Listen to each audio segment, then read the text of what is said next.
Hello everyone, welcome to my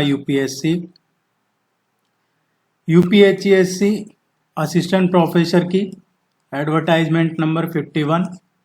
इसकी preparation हम पिछले एक साल से कर रहे हैं। 68 टेस्ट ऑलरेडी कंप्लीट हो चुके हैं। आज हम टेस्ट नंबर 69 डिस्कस करेंगे। देखिए, अभी इंडिपेंडेंस डे को लेके और 30% का इस पर डिस्काउंट रखा था। अगर आप टेस्ट सीरीज ज्वाइन करना चाहते हैं, नहीं की है तो आप टेस्ट सीरीज ज्वाइन कर लीजिएगा। वेबसाइट पे जाके कर सकते हैं, इस नंबर पे कांटेक्ट करके कर सकते हैं व्हाट्सएप पे, या फिर वीडियो के नीचे डिस्क्रिप्शन में या कमेंट सेक्शन में लिंक मिल जाएगा, वहां से आप ज्वाइन कर सकते हैं। ये सिर्फ 16 अगस्त तक के लिए ही है, उसके बाद फिर ये ऑफर नहीं रहेगा, फिर रेगुलर प्राइस अवेलेबल एप्लीकेबल हो जाएगी। कोई भी क्वेरी है आप पूछ सकते हैं। चैनल को सब्सक्राइब कर लीजिए। Let's begin. हाल ही में एक विधेयक को संसद के दोनों सदनों से मंजूरी मिली और national institute of industrial engineering या NITIE का नाम बदल जाएगा अभी इस बिल के बाद। देखिए, क्वेश्चन कह रहा है कि अभी रिसेंटली संसद से एक बिल को पास किया गया है पार्लियामेंट से, और वो बिल क्या है? National institute of industrial engineering, मतलब NITIE। ये है national institute of industrial engineering. इसका नाम बदल गया है और अब इसका नाम क्या हो जाएगा? तो अभी हाल ही में पार्लियामेंट में बिल पास हुआ है और इसका नाम कर दिया गया है। अभी मानसून सत्र में ये बिल पास हुआ है, भारतीय प्रबंधन संस्थान। ये अमेंडमेंट बिल है, एक्चुअली ओरिजिनल नहीं है। ऐसा नहीं है कि ये नया बिल आया है, जो है उसी को अमेंड करके 2023 का नया बनाया है IIM मुंबई। इसका NITIE का नाम अब IIM मुंबई कर दिया है। ये आपको ध्यान रखना है। इस तरीके के क्वेश्चन आप एक्सपेक्ट कर सकते हैं एग्जाम में।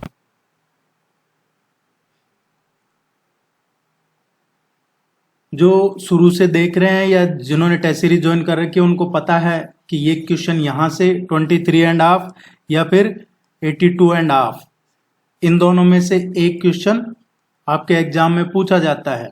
वो किसी भी तरीके से पूछा जाए, तो जो 82.5 डिग्री है या जो ट्रॉपिक ऑफ कैंसर है 23.5, इन दोनों के आसपास जो भी शहर हैं, जिन राज्यों से ये पास आउट होते हैं, जिनसे गुजर रही है, वो आप जरूर पढ़िएगा। ये इस तरीके के क्वेश्चन पहले भी कई करवाए जा चुके हैं। निम्नलिखित में से कौन सा शहर कर्क रेखा के सबसे नजदीक है? ट्रॉपिक ऑफ कैंसर के सबसे नियरेस्ट सिटी इनमें से कौन सी है? देखिए, इसका आप देखिएगा मैप में, गांधीनगर इसका करेक्ट आंसर है। मध्य प्रदेश में 14 डिस्ट्रिक्ट है जो कर्क रेखा के नजदीक है, उनमें से दोनों है। उज्जैन यहाँ पे है, जबलपुर इधर है। गांधीनगर में देखते हैं आप, तो गांधीनगर, ये कर्क रेखा है तो गांधीनगर के पास से ही गुजरती है। और इधर त्रिपुरा में ये अगरतला है। ये जरूर आप इसको बार बार प्रैक्टिस करेंगे तो आपको पता चल जाएगा कौन सा शहर सबसे नजदीक है। और ये करवाए जा चुके हैं पहले भी, आपको इसको अच्छे से पढ़ाया भी गया है कि टोटल 8 स्टेट्स। और अब नहीं देखे हैं वो वीडियो तो चैनल पे UPSC की प्लेलिस्ट में अराउंड 300 वीडियो अवेलेबल है, आप जाके देखिएगा, मिल जाएगा। 8 स्टेट्स हैं इंडिया के जो ट्रॉपिक ऑफ कैंसर जिनसे गुजरती है। गुजरात, राजस्थान, मध्य प्रदेश, छत्तीसगढ़, झारखंड, इसके बाद में पश्चिम बंगाल, देन त्रिपुरा और मिजोरम। ये राज्य हैं जिनसे कर्क रेखा गुजरती है। गांधीनगर इनमें सबसे नजदीक है। ये अराउंड 25 किलोमीटर से पास में से गुजरती है ट्रॉपिक ऑफ कैंसर। मैप में दिखा देते हैं आपको। वैसे मैं इसको कई बार करवा चुका हूं, लेकिन फिर भी आपकी प्रैक्टिस के लिए मैप में जरूर देखिएगा। देखिए, ये 23.5 डिग्री नॉर्थ है, ये है ट्रॉपिक ऑफ कैंसर, कर्क रेखा। और ये है 82.5 डिग्री।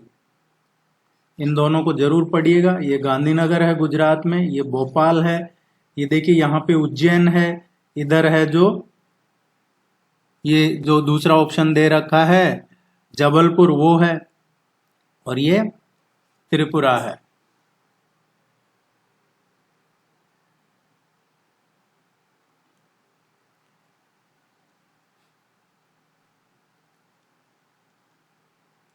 निम्नलिखित में से कौन सा गलत सुमेलित है?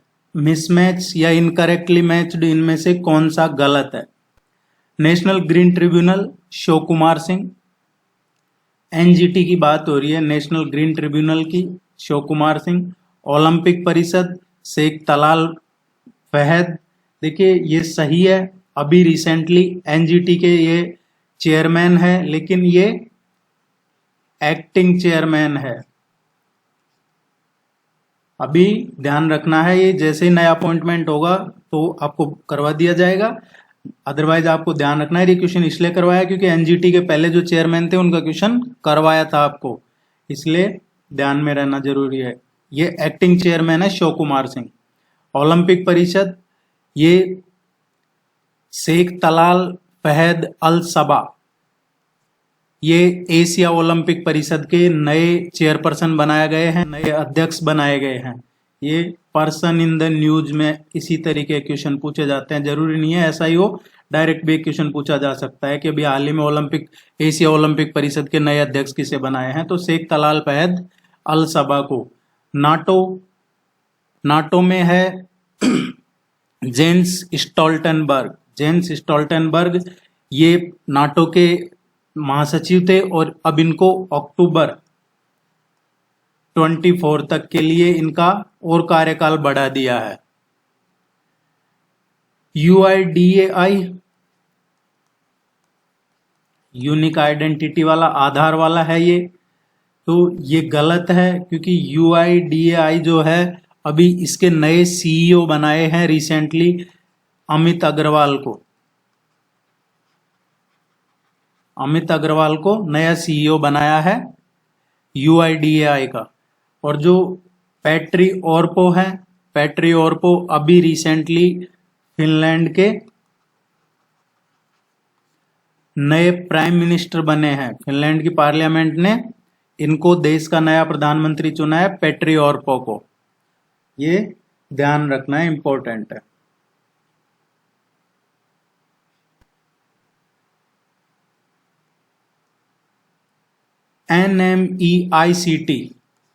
NMEICT प्रोग्राम के अंतर्गत एक पहल में मूक मैसिव ओपन ऑनलाइन कोर्स में चतुर्थांश निम्नलिखित में से किससे संबंधित है? देखिए ये NMEICT एक प्रोग्राम है और ये मूक क्या है?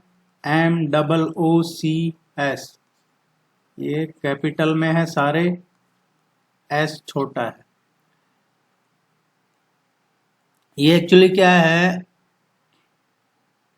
आप सेल्फ असेसमेंट कर सकते हैं। जैसे ऑनलाइन प्रैक्टिस टेस्ट करवाते हैं हम, तो ऑनलाइन प्रैक्टिस टेस्ट में क्या होता है, आपको टेस्ट मिल जाता है। अब आप उस टेस्ट में अपने हिसाब से आंसर सबमिट करते हैं और फिर उस टेस्ट को सबमिट करते हैं, तो आपको पता चलता है कि आपका कौन सा, कितने क्वेश्चन सही है, कितने गलत है, उसमें कौन सा सही गलत है तो उसका सही आंसर क्या है। ये ऑनलाइन कोर्स है एक तरीके का, ये शुरू किया है HRD मिनिस्ट्री का है ये कोर्स। इसमें आप सेल्फ असेसमेंट कर सकते हैं, जो अभी राष्ट्रीय शिक्षा मिशन है उसी के तहत ये शुरू किया है। ये मूक MOOC जरूर ध्यान रखिएगा, इसकी फुल फॉर्म है मैसिव ओपन ऑनलाइन कोर्सेज। ये किससे संबंधित है? स्व मूल्यांकन से संबंधित है ये।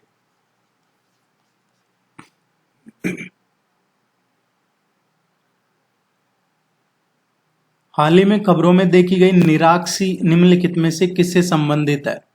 निराक्षी किससे संबंधित है? अभी रिसेंटली जो खदानें हैं, माइनिंग्स, उनका पता लगाने के लिए या फिर पानी के नीचे सर्वे करने के लिए, सर्वे अंडर द वाटर, इनके लिए ये डेवलप किया गया है एक व्हीकल, और ये ऑटोनोमस अंडर वाटर व्हीकल है, ऑटोनोमस अंडर वाटर व्हीकल, और इसी को नाम दिया गया है निराक्षी। सो अब आपको क्लियर हो गया होगा, मानव रहित पानी के नीचे का वाहन है ये, जो इसका खदान का पता लगाना या खदान का निपटान या पानी के नीचे सर्वे करने के लिए। और इसकी कैपेसिटी कितनी है? 4 आवर्स की कैपेसिटी है, 300 मीटर गहराई तक ये काम करता है निराक्षी।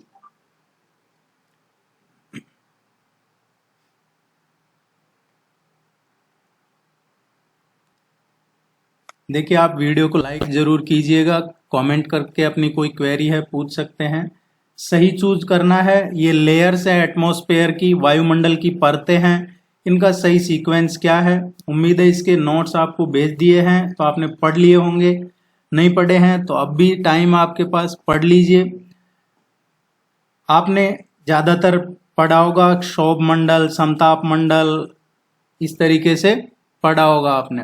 क्षोभ मंडल है, समताप मंडल है, क्षोभ मंडल, समताप मंडल, देन उसके बाद मध्यम मंडल, उसके बाद बाह्य मंडल एंड बहिर्मंडल। ये किलोमीटर है। ये पढ़िएगा इनको अच्छे से, ये क्वेश्चन यहां से पूछा जाता है आपके एग्जाम में, वो किसी भी शिफ्ट में पूछ सकता है।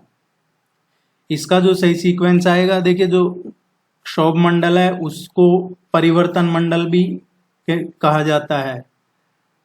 ये बी इसका करेक्ट आंसर है।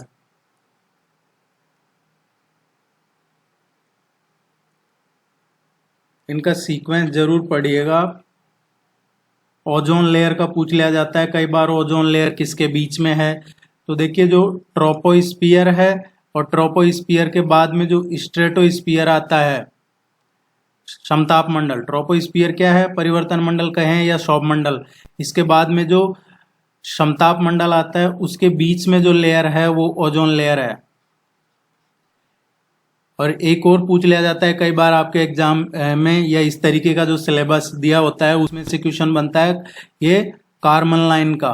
कार्बन लाइन के किसके बीच में होती है, जो स्ट्रेटोस्फियर के बाद में आता है मीजोस्फियर, मध्यमंडल, और मीजोस्फियर के बाद में आता है थर्मोस्फियर। तो मीजोस्फियर और थर्मोस्फियर के बाद बीच में जो है ये पूछ लिया जाता है कई बार कार्बन लाइन का। Which type of storage device is a hard disk. Hard disk किस तरीके की स्टोरेज डिवाइस है। आप ये जो टेस्ट करवाए जा रहे हैं आप उनको बहुत सीरियसली कीजिएगा, क्योंकि क्वेश्चन यहीं से आने वाले हैं, चाहे डायरेक्ट आए या इनडायरेक्ट आए। बिल्कुल भी कंफ्यूज नहीं होना। हार्ड डिस्क है, ये सेकेंडरी स्टोरेज है और इसको ऑक्सिलरी स्टोरेज भी कहते हैं।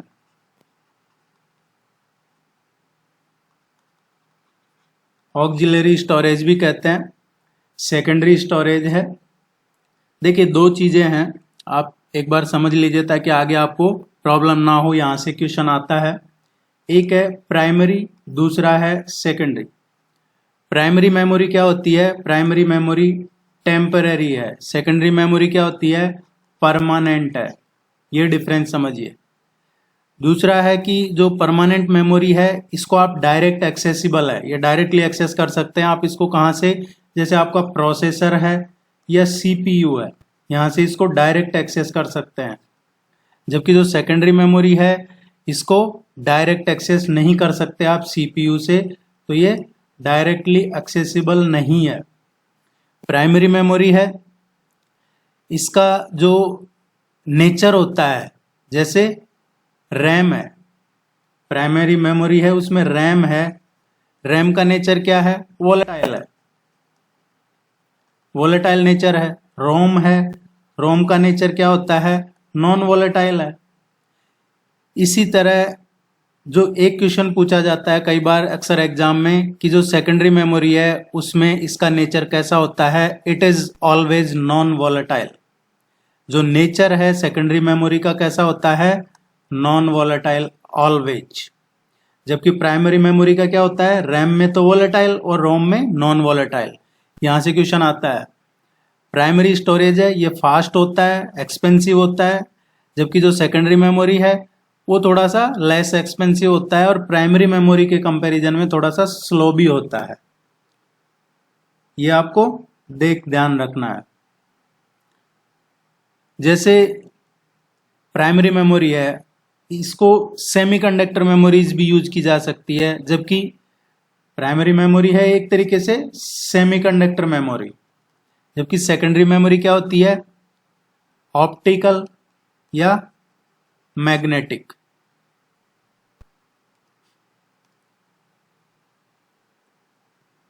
इसको जो प्राइमरी मेमोरी है इसको मेन मेमोरी भी कहा जाता है। मेन मेमोरी प्राइमरी मेमोरी को ही कहा जाता है। सेकेंडरी मेमोरी है इसको ऑक्सिलरी मेमोरी कहा जाता है या फिर इसको एक्सटर्नल मेमोरी कहा जाता है। प्राइमरी मेमोरी है, इसके एग्जाम्पल हमने देख लिए, रैम हो गया, रोम हो गया, या कैश मेमोरी है, PROM ये भी है, EPROM है, रजिस्टर है, ये सब प्राइमरी मेमोरी में आते हैं। जबकि सेकेंडरी मेमोरी में इसके एग्जाम्पल्स क्या है, हार्ड डिस्क है, फ्लॉपी डिस्क है, मैग्नेटिक टैप है, ये सेकेंडरी मेमोरी में आते हैं। उम्मीद है यहां से कोई क्वेश्चन आएगा तो आप उसको सही कर दोगे।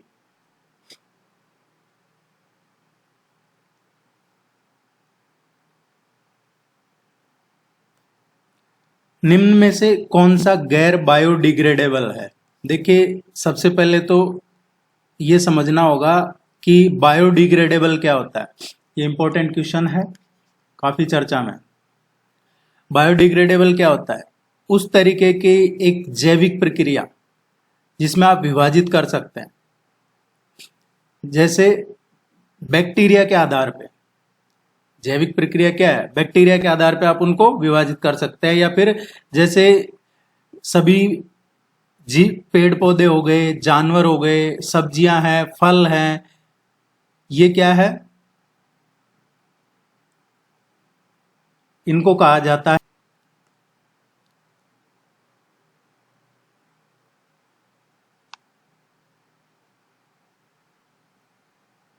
थोड़ा सा डिस्टर्ब हो गया है क्वेश्चन। हाँ,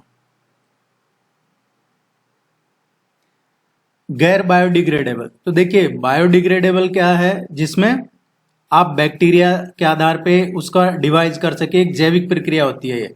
जैसे हम देखें कि नॉन बायोडिग्रेडेबल क्या है?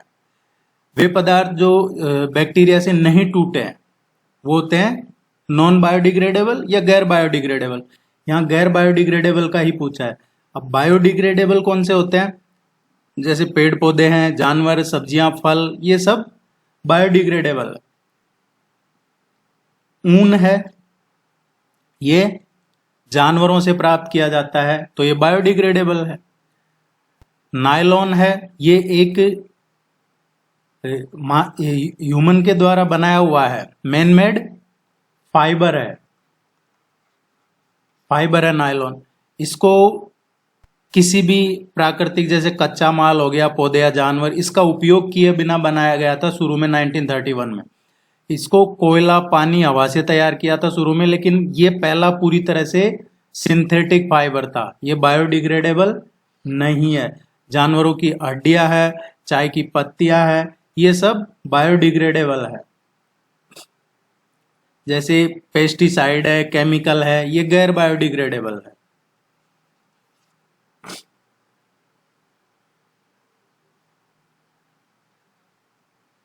राष्ट्रीय ऊर्जा संरक्षण दिवस कब मनाया जाता है? ऊर्जा संरक्षण दिवस, राष्ट्रीय ऊर्जा संरक्षण दिवस, इसकी शुरुआत हुई थी 2001 में। 2001 से इसको मनाया जा रहा है। पहली बार ये 14 दिसंबर को मनाया था 2001 में, जब से मनाया जा रहा है। और इसका आयोजन किसके द्वारा किया जाता है?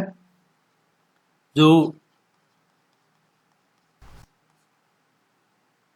ब्यूरो एनर्जी एफिशिएंट ब्यूरो है, वो इसको आयोजित करता है 14 दिसंबर। ये ध्यान रखना, एक डे का क्वेश्चन भी एग्जाम में पूछ लिया जाता है कई बार। 14 दिसंबर को नेशनल एनर्जी कंजर्वेशन डे मनाया जाता है। कायल भारत के निम्नलिखित में से किस राज्य में पाए जाते हैं? ये है कायल्स। ये कायल कहाँ पाए जाते हैं? देखिए, कायल क्या होता है? ये एक नैरो वाटर एरिया है। नैरो वाटर एरिया है ये, जो अटैच्ड है किसके साथ? मेनलैंड के साथ।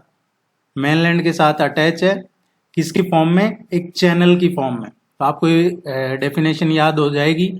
एक नैरो वाटर एरिया है जो अटैच है मेनलैंड के साथ चैनल की फॉर्म में, इसको कहते हैं कायल्स। और ये दूसरे इसको एक और नाम से जाना जाता है लैगून। जो केरल की लैगून झीलें हैं उनको कायल कहा जाता है। केरला की लैगून झीलों कहा जाता है, ये कई बार पूछ लिया जाता है।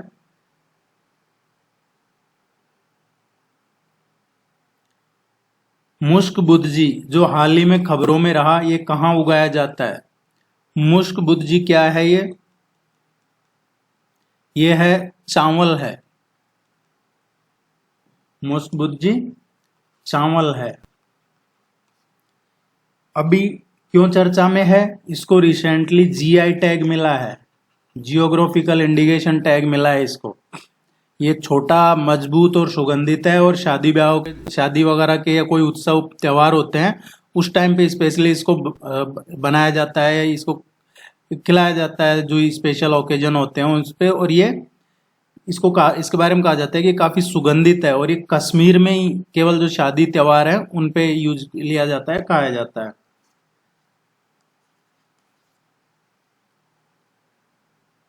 और कश्मीर में भी स्पेशली अगर कश्मीर, जम्मू कश्मीर ऑप्शन में नहीं है तो आपको अनंतनाग, पंचगाम या फिर बडगाम, ये एरिया जो ये बेल्ट है वो ध्यान रखना है। भारतीय चारागाह एवं चारा अनुसंधान संस्थान में बीज प्रसंस्करण व भंडारण कहाँ स्थित है? ये जो Indian grassland and fodder research institute है, ये भारतीय चारागाह एवं चारा अनुसंधान संस्थान, ये है Indian grassland and fodder research institute.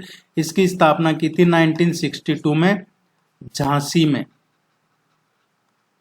रानी लक्ष्मीबाई का शहर ये झांसी, इसमें इसकी स्थापना की थी।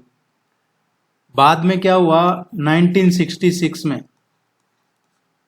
इसका जो एडमिनिस्ट्रेटिव कंट्रोल है ये कहां पे दे दिया गया? न्यू दिल्ली में, नई दिल्ली को दे दिया गया बाद में इसका कंट्रोल। अभी चर्चा में क्यों है? क्योंकि ये जो बीज भंडारण है, ये स्टोरेज कह सकते हैं आप एक तरीके से, ये स्टोरेज बनाया है इसके लिए चारागाह, चारा अनुसंधान, बीज वगैरह का जो एक बड़ा गोदाम जिसको आम भाषा में कहते हैं, वो कहाँ पे बनाया गया है? ये झांसी में बनाया है। इससे रिलेटेड एक और क्वेश्चन इंपॉर्टेंट है, इसके 3 रीजनल रिसर्च इंस्टीट्यूट हैं। 3 रीजनल रिसर्च इंस्टीट्यूट कहाँ पे हैं इसके? Indian grassland and fodder research institute के एक है राजस्थान में, दूसरा है इसका कर्नाटक में, और तीसरा है इसका हिमाचल प्रदेश में। राजस्थान में कहाँ पे है? अंबिका नगर। कर्नाटक में कहाँ है? धारवाड़। हिमाचल प्रदेश में कहाँ पे है? पालमपुर।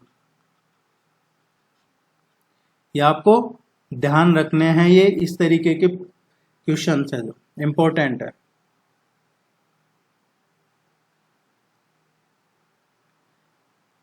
अर्थव्यवस्था में प्रयुक्त हॉकिस स्टोन्स शब्द के बारे में निम्नलिखित में से कौन सा सत्य है? आजकल ये टर्म पिछले 2-2.5 साल से या 2-3 साल कहें सबसे ज्यादा चर्चा में है ये टर्म हॉकिस स्टोन्स। इकोनॉमी की टर्म है। इसमें क्या है कि जो सेंट्रल बैंक होता है उसकी जो प्रायोरिटी है वो क्या होती है? इन्फ्लेशन को कम रखना। अब ऐसा जो फेस आता है, चाहे कोविड हो या फिर ये रशिया यूक्रेन का इश्यू हो, तो ये ऐसे फेस में जो सेंट्रल बैंक है वो क्या करता है, उनका जो कैश फ्लो है उस पर अंकुश लगाने की कोशिश करता है। जो इंटरेस्ट रेट है उसको कम करने की, उसको बढ़ाने की कोशिश करता है। और ये इसको एक आक्रामक नीति भी कही जाती है। ब्याज वगैरह बढ़ा दिया जाता है, बैंक ब्याज, इंटरेस्ट रेट। ये जो हार्ड मॉनेटरी पॉलिसी है, या यूं कहें कि मॉनेटरी पॉलिसी को हार्ड कर दिया है। इस वजह से सेंट्रल बैंक ने, केंद्रीय बैंक ने, या जैसे आरबीआई का एग्जांपल लें तो आरबीआई ने जो ब्याज रेट है, बैंक ब्याज दर, वो बढ़ा दी है। तो उससे सभी चीजों पे फर्क पड़ता है और उसका रिजल्ट क्या निकलता है?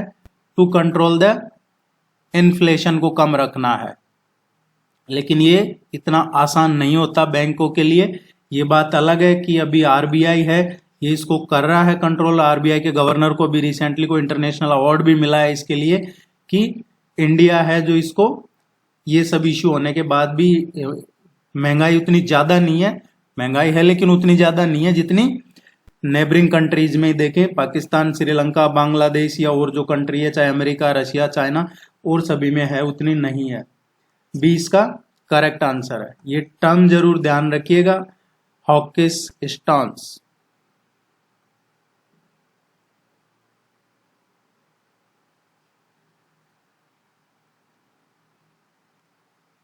निम्नलिखित युग्मों पर विचार कीजिए, इनमें से सही कौन सा है वो बताना है। करेक्टली देखिए, प्राइम मिनिस्टर ने लास्ट 15 अगस्त को जो, अगर आप में से किसी ने सुना होगा स्पीच, तो उन्होंने एक बात कही थी, 5 प्रण। 5 प्रण, उनमें से ये जो स्लेव, गुलामी, इनके चीजों को खत्म करने का भी उन्होंने एक प्रण बताया था कि जो भी गुलामी से जुड़ी हुई चीजें हैं, गुलामी इन द सेंस अंग्रेजों से ही जुड़ा हुआ है, वो चाहे मुगलों से कहें या अंग्रेजों से कहें, पर अंग्रेजों से ही जुड़ी हुई है ज्यादातर चीजें, तो उसके लिए वो भी एक 5 प्रण में से था। इसको लेके ही अभी रिसेंटली ये चेंजेस किए हैं और ये बिल है जो लोकसभा से पास हो चुका है। भारतीय दंड संहिता जो ये आईपीसी सीआरपीसी है जो डायरेक्ट पब्लिक से रिलेटेड है या फिर जैसे कोई भी क्राइम से रिलेटेड है, उसको देख के है।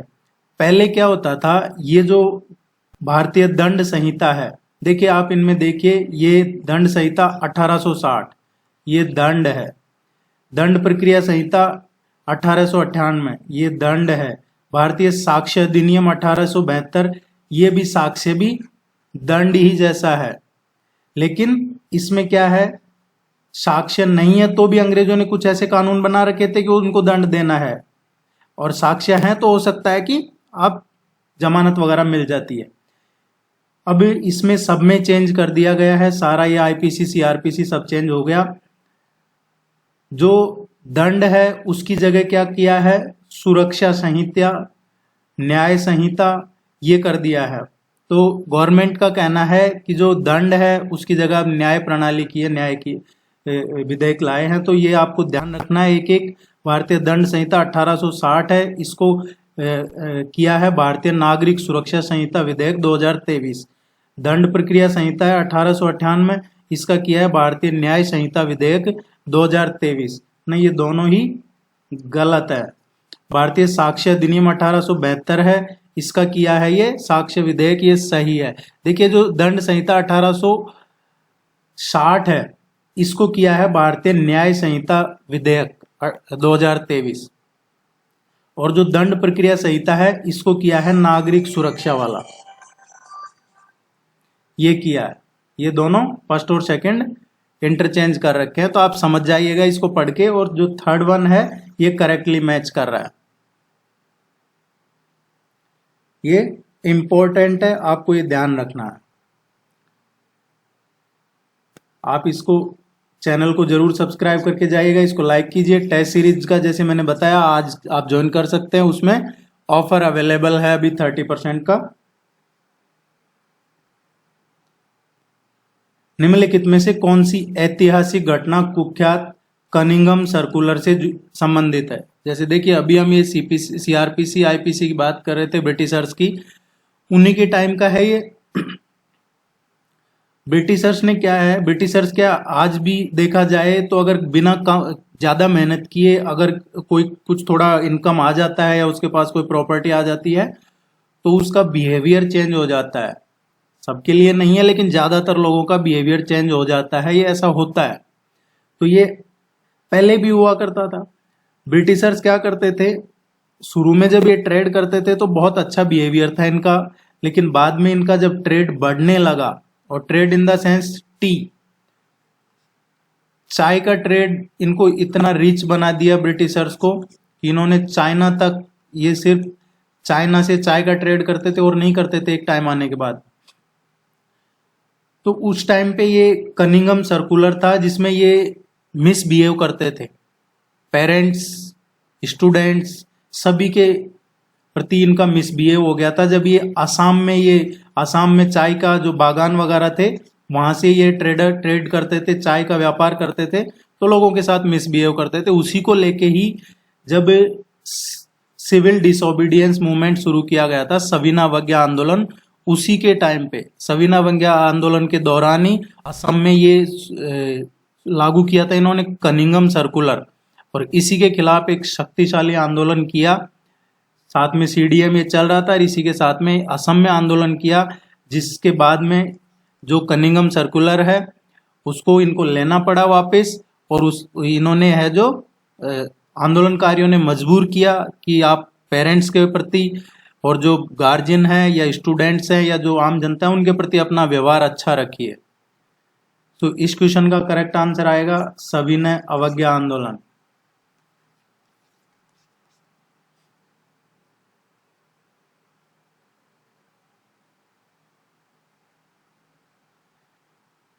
Which among the following is the benefit of using simple random sampling? Simple random sampling क्या है? देखिए इनके बारे में जरूर पढ़िएगा आप, ये रैंडमाइजेशन का एक क्वेश्चन आता है। सिंपल रैंडम सैम्पलिंग में क्या होता है, इसका बेनिफिट ये है कि इसमें है जो रिजल्ट को एक्यूरेसी होती है, we can calculate the accuracy of the result.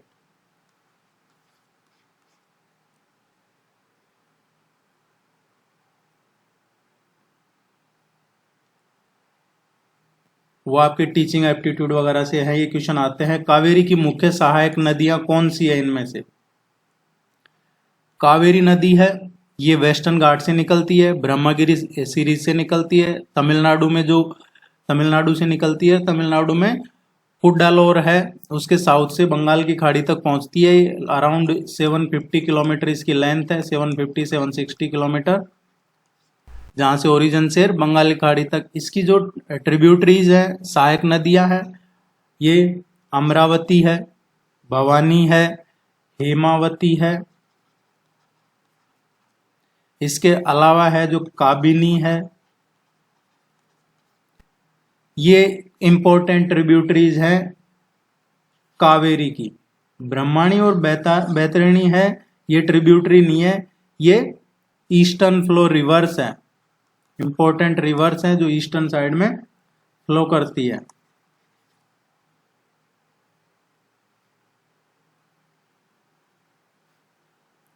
कोई भी क्वेरी हो, कुछ भी डाउट हो, आप जरूर डिस्कस कीजिएगा। Which of these number systems has a base of 16? देखिए 16 बेस इन नंबर सिस्टम में से किसका है? अक्सर एक क्वेश्चन ऐसा पूछा जाता है। डेसिमल क्या है? दशमलव पद्धति जो है उसको डेसिमल कहते हैं हम। जैसे सपोज 0, 1, 2, 3, 4, 5, 6, 7, 8, 9, ये है जो डेसिमल सिस्टम है, ये है दशमलव सिद्धांत। बाइनरी क्या होता है? 0 और 1, या तो यस होगा या नो होगा, वो होता है बाइनरी सिस्टम। हेक्साडेसिमल क्या है? 16। ऑक्टल क्या है? 8। देखिए जैसे 8 है, ये क्या है? डेसिमल नंबर है। अब इसका बाइनरी क्या हो जाएगा? 8 का बाइनरी क्या हो जाएगा?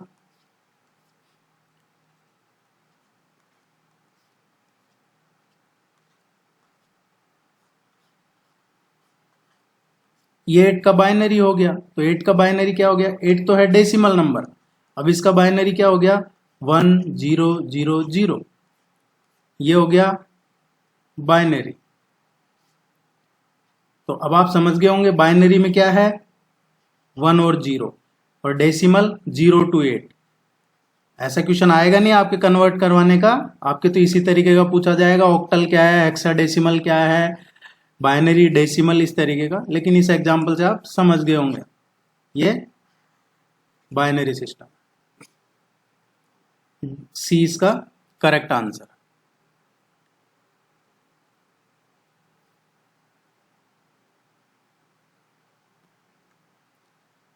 मुद्रा बाजार के वर्गीकरण के संबंध में निम्नलिखित कथनों पर विचार कीजिए।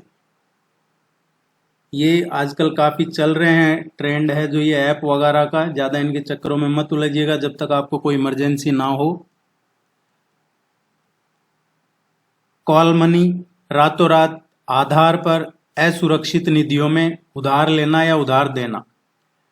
क्या होता है, कॉल मनी इसीलिए कहा जाता है, आपके पास फोन आया या मैसेज आया या कोई लिंक आया, मैसेज आया कि आपको इतना इंस्टेंट ये इतना अमाउंट पैसा दिया जा रहा है, आपको जरूरत है, आपने उस पर क्लिक किया, फिर वहाँ वो आपके आधार वगैरह लेता है और आपके फोन में जो एक फाइल छोड़ देता है। उसके बाद वो फाइल छोड़ से क्या होता है कि आपके जितने भी रिलेटिव्स हैं या जो भी नॉन पर्सन है उन सबके नंबर ये सब उनके पास चले जाते हैं। ये रातों रात आधार पे असुरक्षित नियमों में उधार देना या लेना, इसको कहते हैं कॉल मनी। ये स्टेटमेंट सही है। क्वेश्चन में पूछा गया है सही कौन सा है।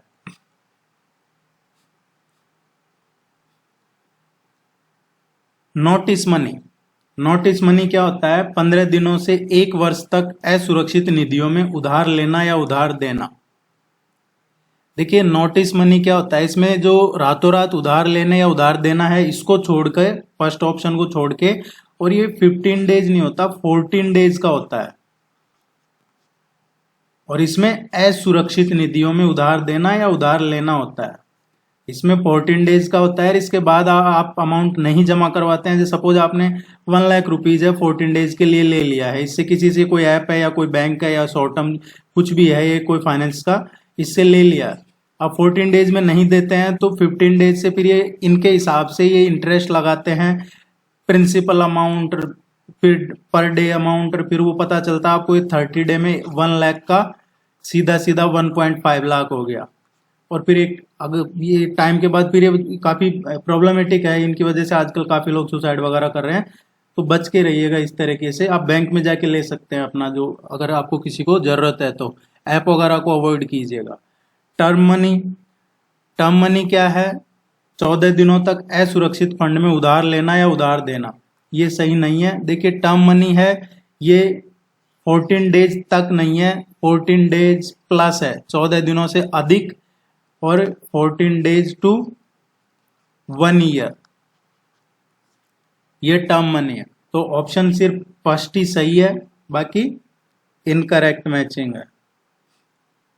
अभी हालांकि आरबीआई गाइडलाइन निकाल रहा है, लेकिन आरबीआई भी क्या है उसको वैसे फॉलो नहीं करवा पा रहा है जिस तरीके से निकाल रहा है। इसका मतलब सरकार भी सो रही है, उसको ज्यादा जनता से मतलब नहीं है।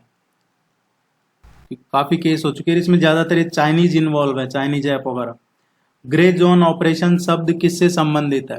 ग्रे जोन ऑपरेशंस क्या है, ये एक नई हाइब्रिड टेक्निक है। इसमें नई नई जो टेक्नोलॉजी है उसका यूज लेकर कई नेशन इंस्टीट्यूट इनके सामने चैलेंज आ गए हैं।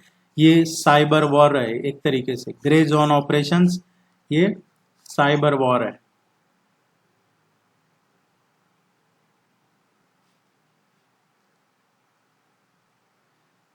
जायद तलवार अभ्यास, हाल ही में खबर आई है कि भारत और निम्नलिखित में से किस देश के बीच एक द्विपक्षीय अभ्यास आयोजित किया गया है? देखिए जायद तलवार एक्सरसाइज, अभी थोड़े टाइम पहले आपने सुना होगा कि जो बुर्ज खलीफा है इस पे पाकिस्तान का फ्लैग नहीं लगाया गया है। अब उसकी वजह क्या रही है उनको खुद नहीं पता चला, पाकिस्तानियों को। हर बार लगाते थे, इस बार क्यों नहीं लगाया? तो देखिए जायद तलवार एक्सरसाइज है, ये इंडिया और यूएई, ये दुबई में ही हो रहा था, और ये पोर्ट है जायद पोर्ट।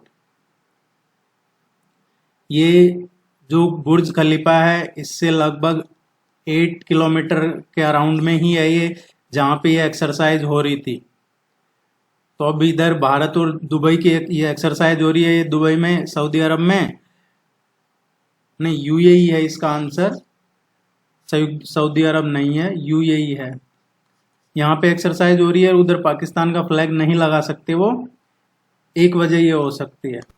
ये एक्सरसाइज अभी रिसेंटली हुई है इसी वीक में, तो ये ध्यान रखिएगा, इंपॉर्टेंट है। ये जायद तलवार एक्सरसाइज भारत और संयुक्त अरब अमीरात, और ये किसकी है ये एक्सरसाइज? नेवी की एक्सरसाइज है ये।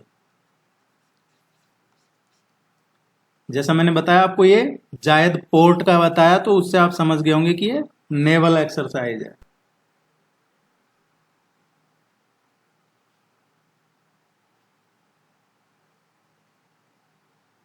कौन सा कथन चीन की स्पंज सिटी पहल का सटीक वर्णन करता है? ये टर्म काफी चर्चा में है अभी, स्पंज सिटी, क्योंकि जैसे दिल्ली में हाल हुए थे अभी फ्लड में, यमुना की वजह से जो फ्लड आई या लापरवाही की वजह से हुआ, तो चाइना में यहाँ जो हुआ उससे भी कई ज्यादा भयावह हालात हैं, और उसी को लेके चाइना ने शुरू किया है स्पंज सिटी। ये काफी अच्छी टेक्निक मानी जा रही है चाइना की, ये स्पंज सिटी। ये एक तरीके से शहर हैं, सिटी हैं, उनका मैनेजमेंट के लिए, specially water management, flood management हो या फिर जो डिजास्टर मैनेजमेंट हो, उनके लिए ये स्पंज सिटी लेके आया है चाइना, और ये काफी सक्सेस भी हो रहा है इसका। करेक्ट आंसर आएगा इसका डी।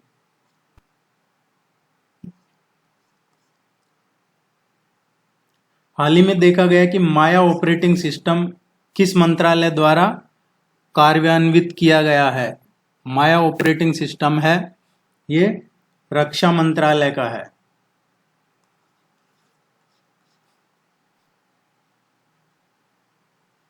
आप इसको लाइक जरूर कीजिएगा, चैनल को सब्सक्राइब कीजिएगा। सभी टेस्ट में आपको 30 क्वेश्चन मिलते हैं, टेस्ट सीरीज ज्वाइन कर लीजिएगा।